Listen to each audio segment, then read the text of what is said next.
इस वीडियो में मुहैया की गई मालूमात साइंसी तहकीक के मुताबिक है और मैं खुद एक साइंटिस्ट के तौर पे यूके में काम कर रही हूँ। इस तरह की मजीद वीडियोस देखने के लिए मेरे यूट्यूब चैनल को सब्सक्राइब और बेल आइकन को प्रेस कीजिएगा और जो फेसबुक के व्यूज हैं वो मेरे फेसबुक के पेज को फॉलो जरूर करें। शुक्रिया। अस्सलाम वालेकुम, मैं हूँ डॉक्टर काज़मी। दुनिया में लाखों मर्द और औरतें हेयर डाई का इस्तेमाल करते हैं। ये हेयर डाई का इस्तेमाल या तो वो अपने ग्रे बालों को छुपाने के लिए करते हैं या फिर अपने बालों को एक नया रंग देना चाहते हैं। हेयर डाई में बहुत सारे ऐसे केमिकल्स होते हैं जिनकी वजह से हमारी स्किन इरिटेट हो सकती है या हमें एलर्जिक रिएक्शन हो सकता है। हो सकता है कि कभी कभार आपने हेयर डाई के बारे में किसी दूसरे से सुना हो कि हेयर डाई का इस्तेमाल करने से कैंसर हो सकता है।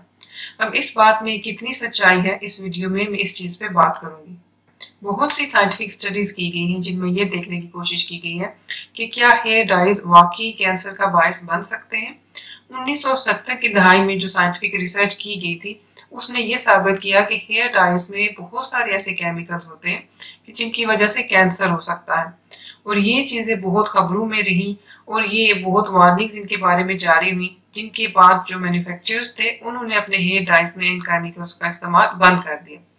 और जो हेयर डाइज अभी मार्केट्स में अवेलेबल हैं उनमें बहुत सारे ऐसे केमिकल्स हैं जो कि उसी कैटेगरी से बिलोंग करते हैं कि जिनको 1970 की दहाई में खत्म कर दिया गया था। साइंटिफिक स्टडीज के रिजल्ट्स ने ये शो किया है कि वो लोग जो सैलून्स वगैरह पे काम करते हैं जैसे कि हेयर ड्रेसर्स या बार्बर्स वगैरह, उनमें ब्लैडर यानी कि मसाने का कैंसर होने का खतरा बढ़ जाता है। लेकिन वो लोग जिन्होंने अपने बाल हेयर डाइज किए हैं सैलून पे या घर में, उनमें ब्लैडर का कैंसर होने का रिस्क इतना ज्यादा नहीं देखा गया। हेयर डाइज 3 इकसाम के होते हैं। एक होते हैं टेम्पररी हेयर डाइज। ये जो हेयर डाइज होते हैं ये आमतौर पे हमारी स्किन के अंदर पेनिट्रेट नहीं करते और ये 1 या 2 मरतबा बाल धोने के बाद इनका कलर उतर जाता है।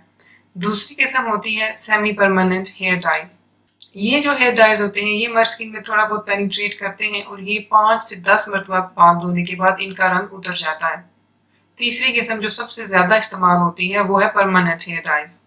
ये जो हेयर डाइज होते हैं इनका कलर परमानेंट होता है, यानी जब तक नए बाल नहीं उगाते पुराने बालों पे से इसका कलर नहीं उतरता।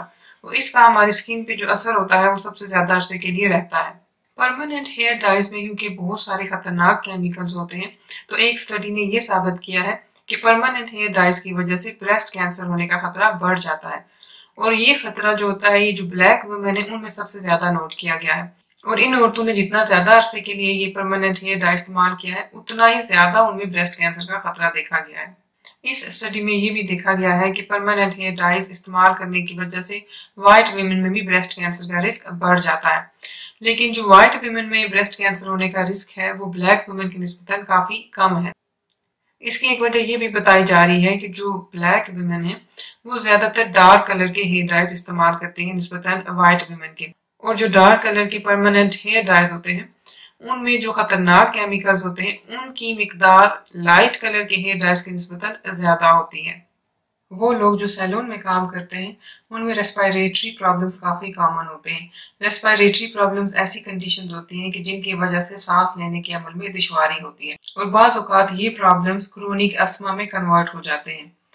ये जो सिम्टम्स हैं ये ज्यादातर उन वर्कर्स में देखे गए हैं जो हेयर डाइज या हेयर ब्लीच का काम करते हैं।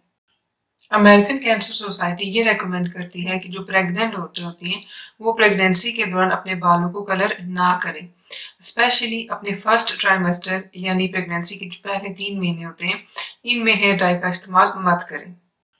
अगली वीडियो में मैं आपको ये बताऊंगी कि अगर हेयर डाई का इस्तेमाल करना ही है तो ऐसी कौन सी चीजें हैं जिनको मद्देनजर रखा जाए और किस तरह से हम सेफली हेयर डाइज को यूज कर सकते हैं। ये वीडियो देखने का शुक्रिया। अल्लाह हाफिज।